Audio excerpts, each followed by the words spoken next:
was like rage banned from the RSEO subreddit.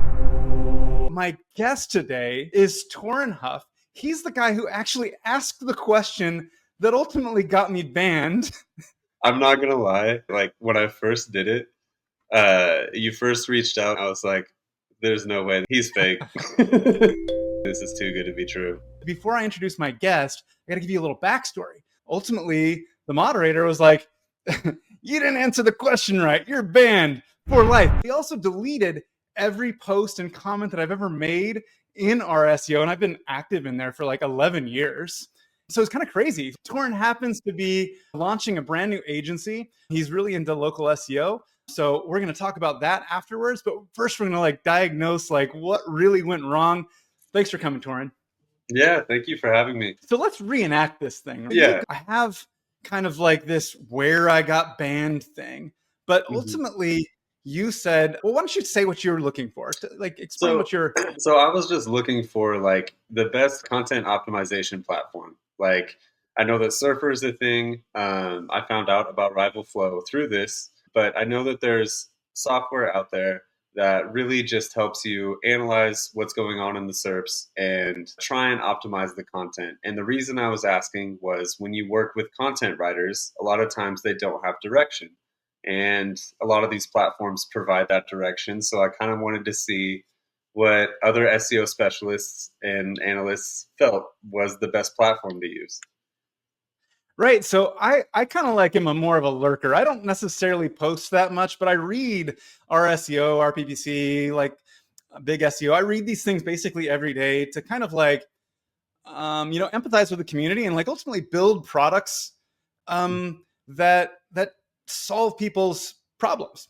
And actually, the problem that you have is one that I've been thinking about for like 10 years and ultimately worked a couple of years building, So I know it well. And I saw in here, basically people, they're kind of being a little snarky, right? They're like, oh, you don't need tools. Content doesn't matter. Yeah. And so I'm like, here's, I think, what you're actually looking for. I think this solves exactly the problem you're looking for. But this thing was pretty buried. Like the first place that I actually put this was kind of in a thread, a part of the whole conversation that was way down there. And I don't even know if you ever saw it, but because I actually wound up getting banned way up here, right? Way up here. But this is where I think that you saw the comment, right? Mm-hmm. And, is it what you were looking for? Yeah, no, it was exactly what I was looking for. I kind of stopped looking at the thread itself because it became so toxic, and it's just like everything in RSEO. I'm not trying to knock it, but it does get toxic sometimes. So it was exactly what I was looking for. Like I didn't want to just use ChatGPT. Like I've used it plenty of times. I know how it works, but when I work with content writers, a lot of times they just use the same query in ChatGPT over and over again. And it has no real world comparison to what it's pulling from. It's pulling from things that already exist and not pulling any of that data to optimize for SEO. So I wanted a software that like made it as easy as possible to just give the content writers what they should be doing. And yeah. And so the thing is that this guy, the moderator, this is WebLinker, he's the moderator. He sort of has like this perspective that content doesn't matter. Like you can update your page and it doesn't do anything because all that matters is, I guess, like the title or something. I'm not really sure. Yeah. I mean, it seems like there's a common theme where it's like either the title or you steal content or it's backlinks. And I'm like, well, there's a lot more to SEO than all of that. Like, can't we break that other stuff down a little bit? Right. And so it's this situation where it's like, okay, I disagree with your opinion, I guess, and therefore you're banned. Or maybe his perspective is that I'm like promoting the product, but it's kind of like promoting a product here with like a laser, right? Yeah, exactly. And the funny thing is, you weren't even the only person promoting your product. There were other comments promoting your product.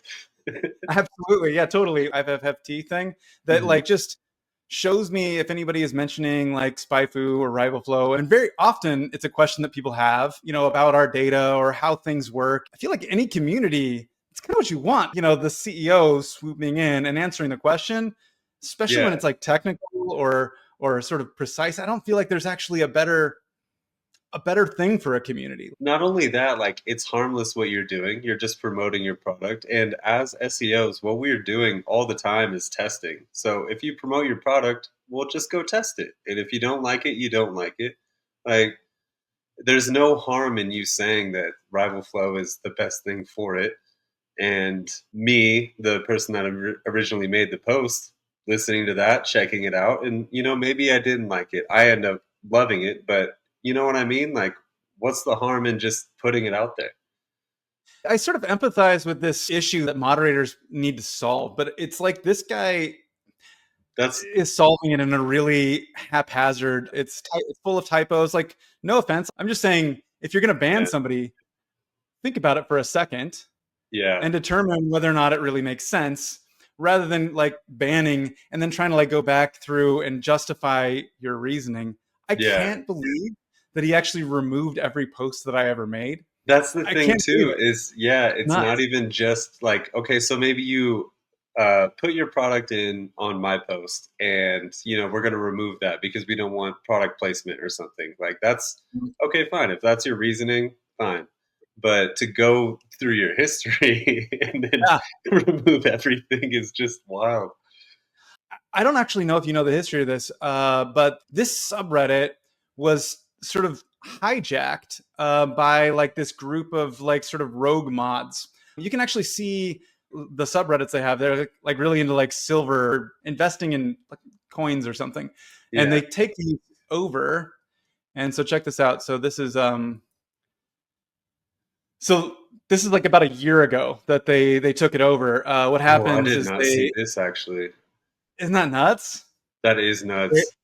So what they do is they crawl Reddit and find subs that have just one moderator, and then they wait for that moderator to not log in. Because if that happens, if a moderator doesn't log into the sub, like if they don't log into Reddit for like a week or some amount of time, then you can just gank the Reddit, right? Like, or gank the subreddit. So like that's what they've done. The whole group basically just does this, and then you can see they jump in and they're just like complete dicks to like everybody in the community. This actually makes a lot of sense because for as long as I've been in SEO, obviously only for the last like 10 years or so, I mean, Reddit was the place, and I've noticed a significant change in the quality of what's being posted or how things are being posted. So it actually makes sense over the last, year or so that this has happened. And I think that this guy probably thinks of himself as doing the good work, 100%, and there's not enough time to do it. And so he has to do it like by typing without a billion words fully. a minute. Yeah. Yeah. But the reality is that there's like, 500,000 people in this sub. Mm-hmm. Like, scale it wider, have a few more people involved, right? Don't do all the work. Don't try to do all the work yourself. The irony is that I do think that he actually thought about it after the fact, because I reached out to him, but he basically wanted to like argue about this topic, which I'm like, we can talk about whether or not you agree with me or disagree with me in the subreddit, dude. Like, that's totally the whole like purpose of it. I kind of expected you to like say something in response, like, talk to me about how important do you think, authority is relative to the content. I'm down to have that conversation. But I think he just basically was like upset that he got downvoted. That I didn't downvote him. Like, he got downvoted to like pretty badly, but it's not me. I don't really want to talk too much about the dude. No. It's unfortunate because I would really love to be contributing to this community, and I can't anymore. And frankly, even if I could, I don't even know what I could say and not get deleted or banned or whatever. It's just like a weirdly unfortunate community now. I'll Yeah. obviously be on, the big SEO and all that stuff. Hopefully, more people wind up there. It's pretty big, and people talk about fairly technical things. I've probably contributed more there. I don't know. I'd actually have to. When you like want to contribute and things, like what are you looking for? Like, are you more on like the content side of things, because you do have SpyFu, you do have Rival Flow. Those are, two different but also overlapping things. Like, is there a certain topic that you like to, touch on, or like do you like technical the most to touch on, or So oftentimes people will ask questions about like how is like domain authority calculated, or mm, how is like keyword difficulty calculated? What factors go into calculating ad budget? These are yeah, like actual algorithms that I wrote, and the industry, oh kind of has copied them in various forms. yeah, But those are like things that kind of only I can answer, or mhm, maybe the best to answer. yeah, So when people ask questions about that stuff, I jump in and answer those questions. Here, I mean, are some recent posts of mine, and this person here is like asking about like the like traffic estimations, like how does SimilarWeb estimate traffic versus how Ahrefs does, and mm, like versus SEMrush. What are the biases in yeah, clickstream data? What's the difference between like how clickstream can estimate traffic versus how SERP data can estimate like organic traffic, and hmm, like I'm not sure who's better at answering this question than like there's maybe some people, but I'm pretty good at it. It's my thing. yeah. No, So I that's the kind of stuff I get into.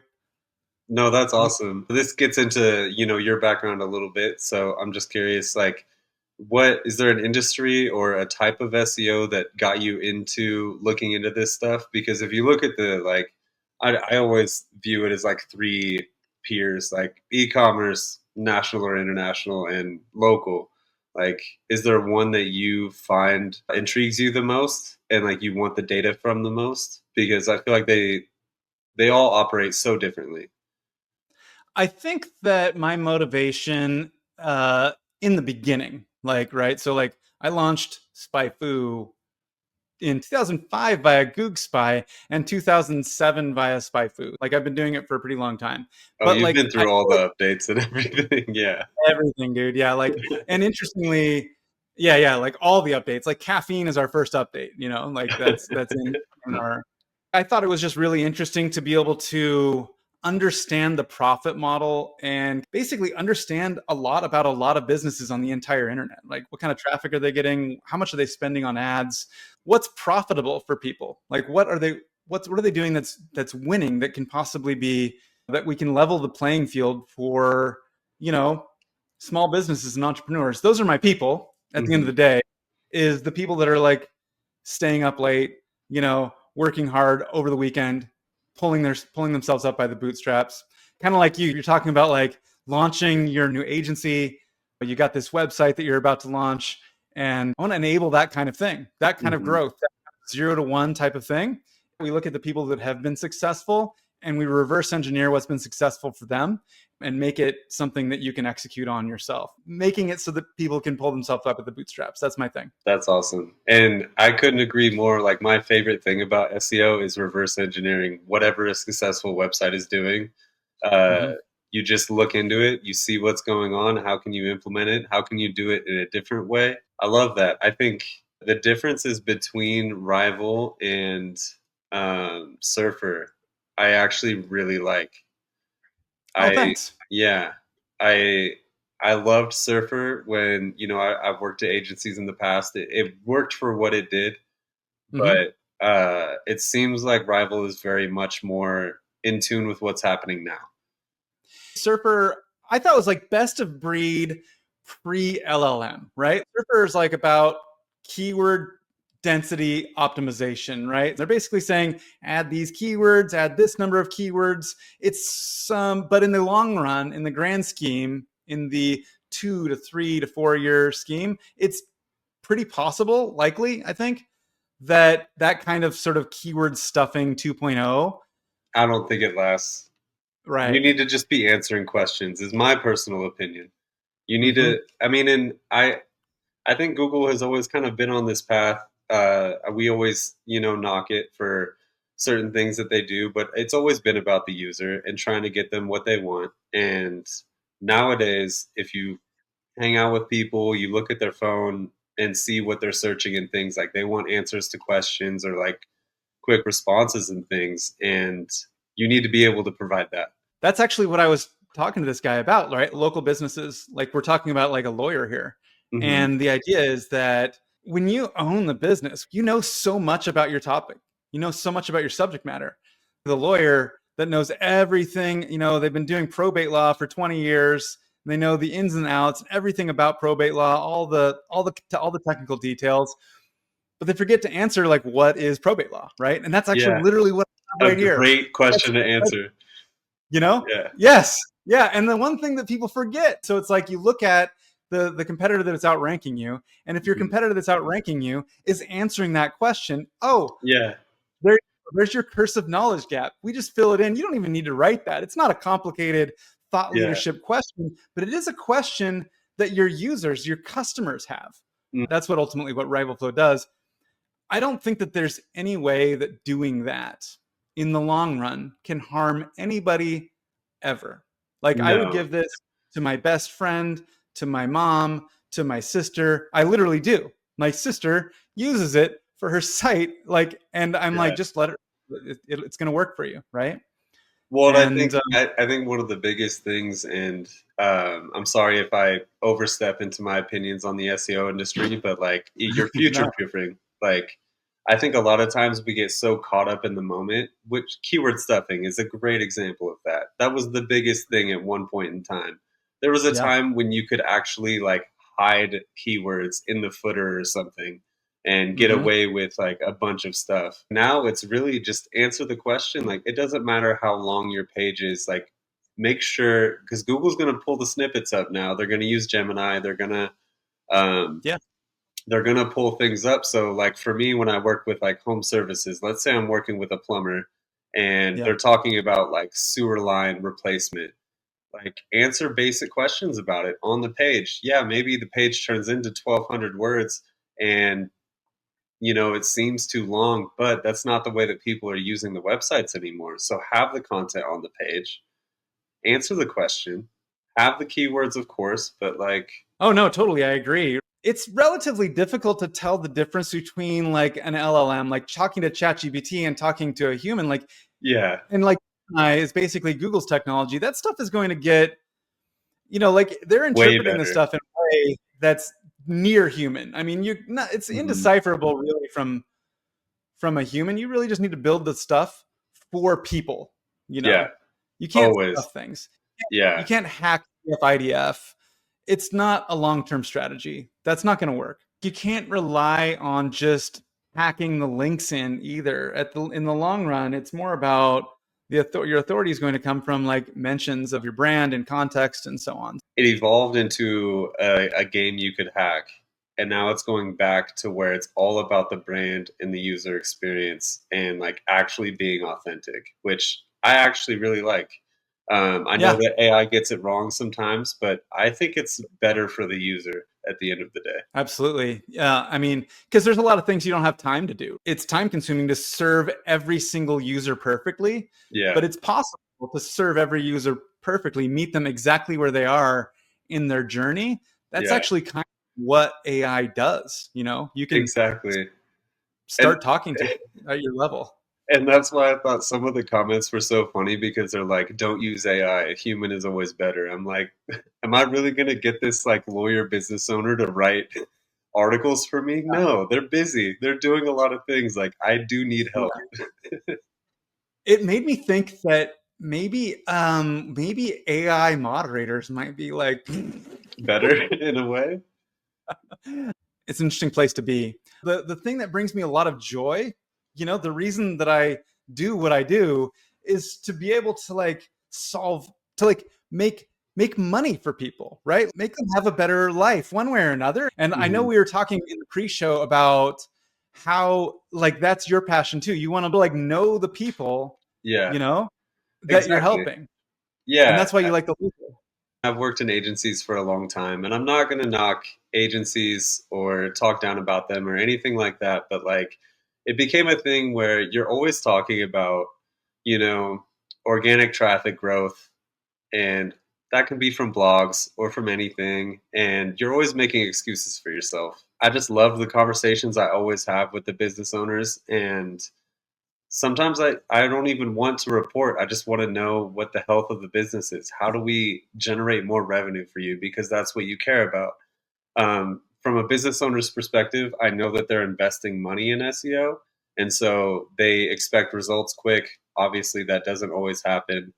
Um, but it was one of those things where I realized like I don't want to focus on those things. I really just want to help them make money. Like Nice. that's the biggest thing. I want them to grow. I love going to like local business meetings and like meeting business owners. I may never work with them, but like these Mhm. are real people. You get to understand the real business and everything. It's just something that I gravitated towards. Yeah. So where are you based? I'm based in Denver right now. Okay, right on. So you're looking, so like an ideal customer for you is like a local. It's funny because like I always use the example Denver plumber, right? For Yeah. whatever reason, we're gonna have the best software for Denver plumbers because every example I ever have is about Denver plumbers. What's an example of a customer that you like working on? I really love home services. So the website that I'm working on right now, is it's My Plumber LLC. He's in Vancouver, Washington, and he's going to be in Phoenix, Arizona. Right Um, on. I love working with home services because, like, you just know everybody needs them, and it's super Yeah. competitive. And even with like COVID happens or something like that, like Mhm. we need them. And I Yeah. love working with businesses like that. Um, so yeah, Yeah, and like real sort of like get it done kind of people. Like I've yeah. done construction. I know Amanda has a connection to construction, and her dad's Mhm. a like a general contractor. Is that your dad a general contractor, Amanda? Yeah. So anytime I need to fix anything, I always tell people I'm a contractor's daughter. I've got Yeah. this. I don't, but It's funny because it's like literally like my example. Like you actually have a plumber. Yeah. Uh, that that's pretty cool. So do you only do the SEO stuff, or do you do kind of like all around, or what's your It situation? it really depends. So for this particular person, I am building the whole website on WordPress, giving him everything. I mean, it's not going to be the prettiest. I'm not a web designer, but it will have everything that it should, um, Hmm. and operate as it should. Mainly, mainly, I just want to focus on the SEO stuff. I know that PPC is a big thing. I think that's just going to come down the line because I don't really want to focus on that. I want to keep things like affordable for people. Just help them understand that like yeah, it takes time and it's a two-way street as well.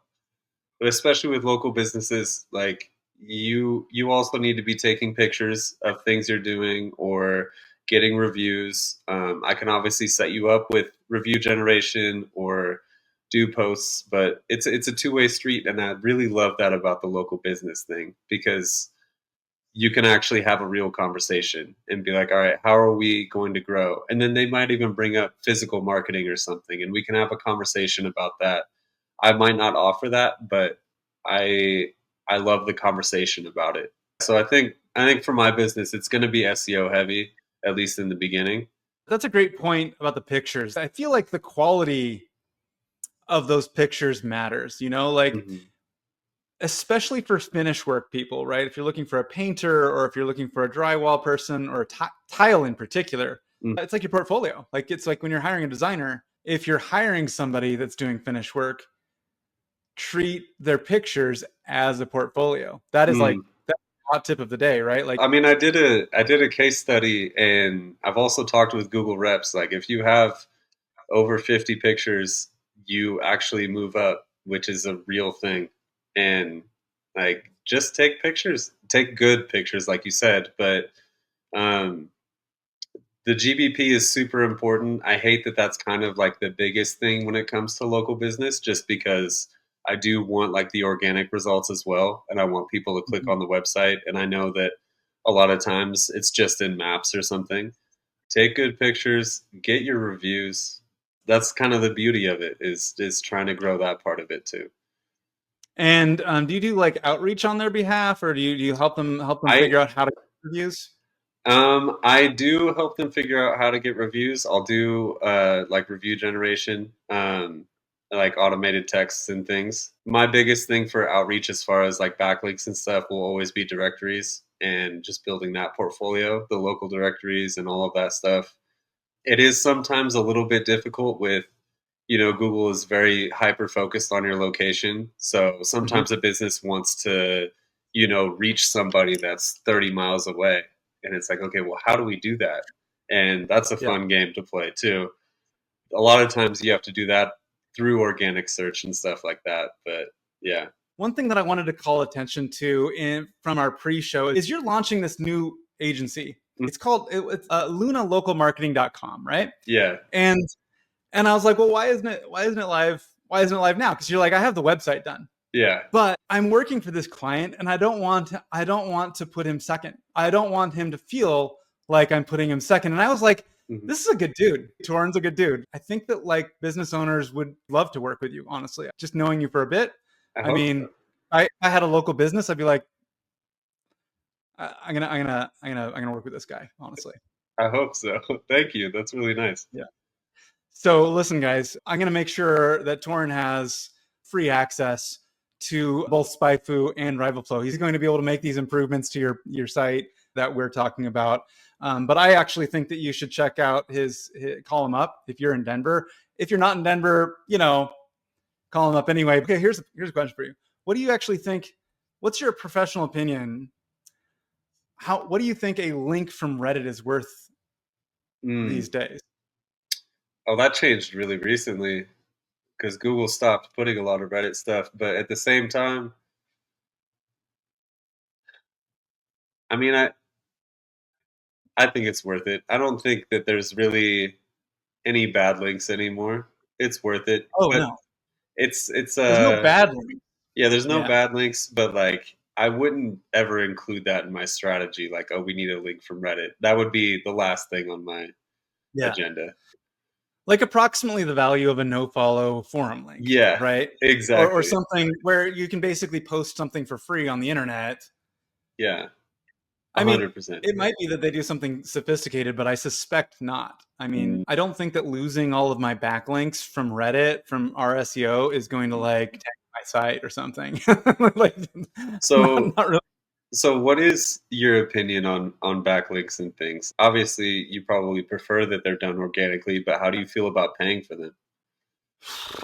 So I have, for better for worse, actually never paid for backlinks, but I don't like. There's different types of things where you pay for them. There's all these things where when you're launching launching a new product, you can pay for inclusion in their thing, Yeah. and part of the paid for inclusion part is usually that they'll send it out to their socials and their email list and stuff like that. So Hmm. in that sense, I feel like it's like you're kind of paying for a link, Hmm.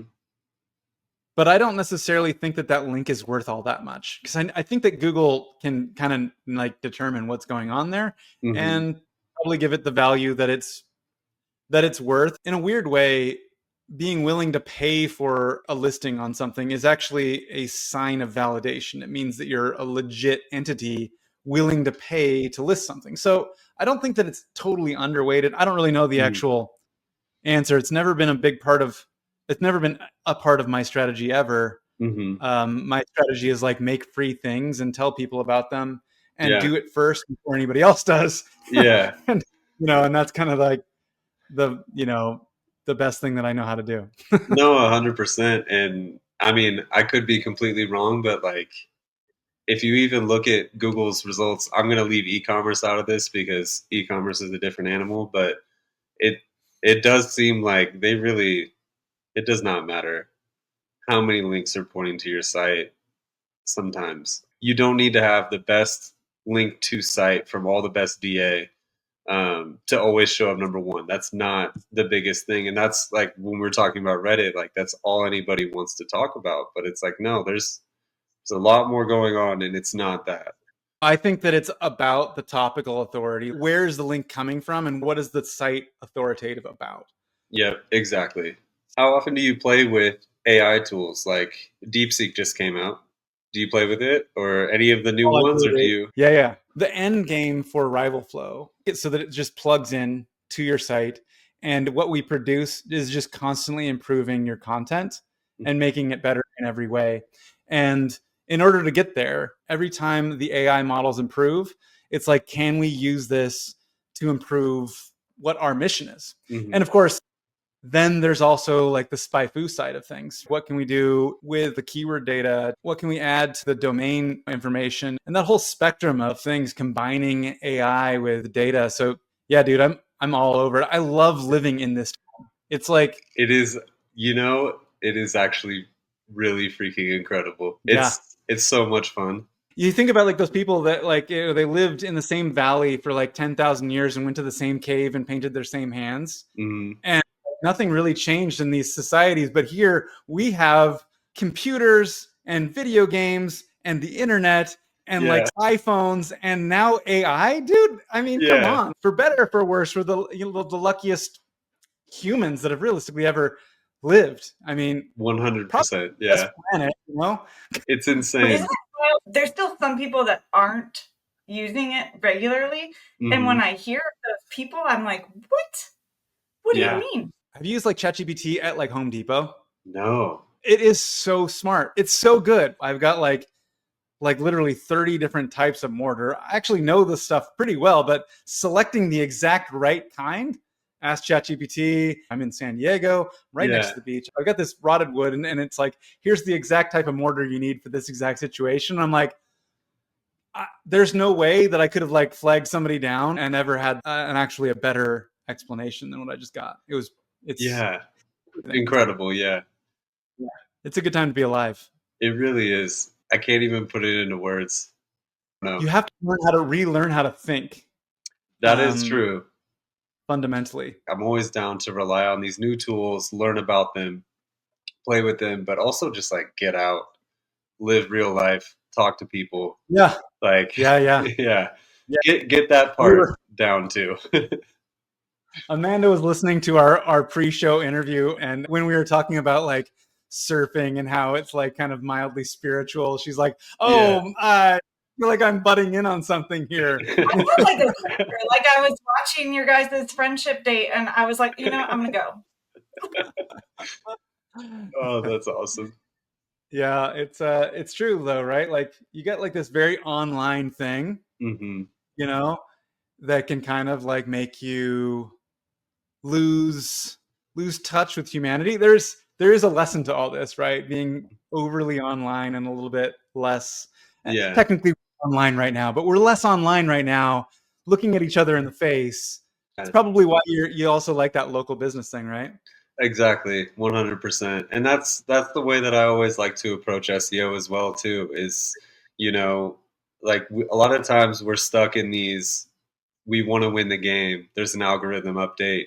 We're always Mhm. looking at all the updates. We're always, sticking with our strategy or changing things. Sometimes I think it's best if you just stop for a while and just go outside, be with people, experience how they experience the world, and then come back to it from how your actual user base experiences the world and do it from that standpoint instead of always thinking about what Google is doing or something. In business, there's a lot of ways to lose the proper direction. Just focus on creating value in people's lives, and ultimately, whether or not you get rich doing it or not, you'll feel a sense of fulfillment. Yeah. That's your purpose. I believe that's as close as I can come to like the meaning of life is be useful to people. Yeah. That's what I try to follow as closely as I can. No, I agree. Yeah. The money part will come. Like Oh yeah, I mean I don't want to get like conspiratorial or whatever, but like if you do that, the money will come. yes. Just focus on solving people's problems, creating value. It all just will eventually work out. Mm. I'm wondering if you have found any AI tools for local SEO that like Ooh. actually move the needle. Um to be honest with you, I haven't a lot of the AI tools are still very national or e-commerce heavy. It's still very SEO heavy in the sense of the typical things that we've always looked for with like keyword ranking and things like that. As far as optimizing for local, um, really the biggest things that I use are kind of just more rank tracking or directory listing or Mhm. things like that. It would be fascinating to find out about one and play with it though. Yeah, I'm kind of like your quintessential local SEO tool is something to do citation management, basically making sure that you're in sync in all of the Yeah. places. Right? Like Bright And I'm Local not is like the biggest one. Yeah. Bright Local is fantastic. They are I think, the best. Me too, yeah. How are you going to improve that? Maybe something where you're hypothetically responding to reviews Mhm. instantly and automatically in like a good in a proper voice. Yeah, an online review generator would be incredible. I think businesses could really use it, especially because, like, I mean, even as a customer, I like when people respond to one-star reviews. I know Google likes it too. They actually promote it if you're working for the business. But yeah, anything that automatically responds and shows that you're there, present, listening, has your voice somehow. But yeah, that would be a good tool. Yeah. Well, maybe we'll figure something out. Amanda has gotten you, I think, a rival flow account. I have a Oh, question good. for you. Are you ever going to think of Mike instead of Mike as Sporktopus? Oh, Like, will that be his name in your head? yes. That's so funny. I'm not gonna lie. I like when you first reached out and everything. I was like, "There's no way this is too good to be true. He's fake."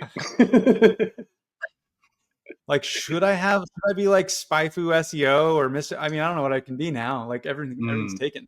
Sporktopus is yeah, perfect. I think you got to Octopus is stick good with right now. Sporktopus. Yeah. It's an octopus with sporks for hands. Surely, if you were just there to promote your companies instead of adding value, you'd go with a different name. One that promotes your That's the company. crazy thing is that the guy also wants me to make a branded account, and I'm like, I don't know why I No, would do that. Like, I'm here as me. I'm yeah, not here as a Spyfu shill. I'm just talking to you about stuff as the CEO. Like, I just engage with stuff like a person does in real life. And like, and part of my real life is that I run businesses and I've solved problems and done things, and like I know stuff about data. I'll talk about those things.